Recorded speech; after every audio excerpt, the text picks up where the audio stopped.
God, through the Apostle Paul, highlights to us at the end of the book of Romans the importance of identifying and avoiding false teachers.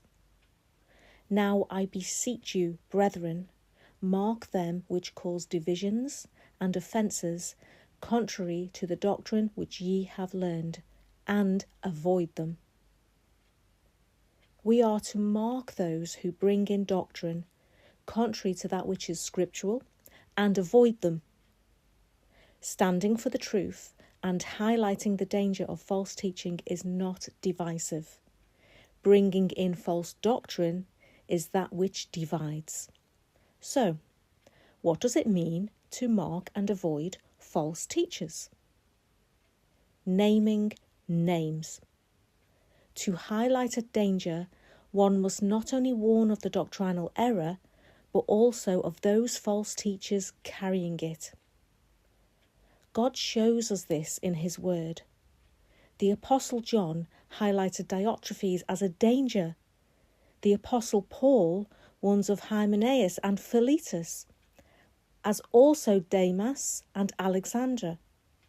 And in the book of Revelation we read of Jezebel being warned about by Christ directly, along with the Nicolaitans.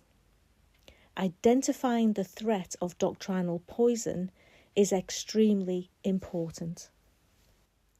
What are the results of false doctrine within churches? As we have seen, false doctrine causes division, eats as a cancer, and permeates as leaven. Allowing unreproved false doctrine within churches will destroy them, overthrowing the faith of some, subduing whole households and advancing false gospels with false Christs. Many souls are deceived thereby.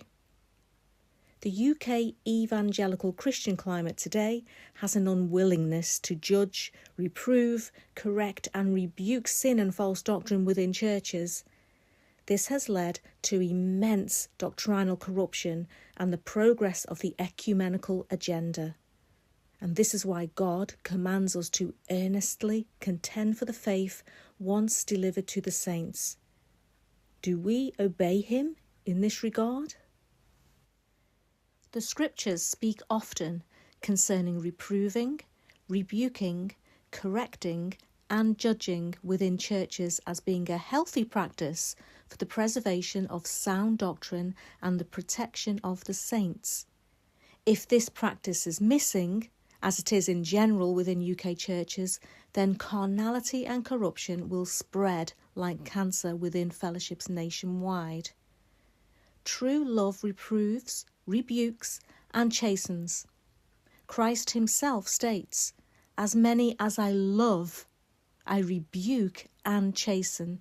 Be zealous, therefore, and repent." The well-known chapter on charity, 1 Corinthians 13, declares that charity rejoiceth not in iniquity, but rejoiceth in the truth.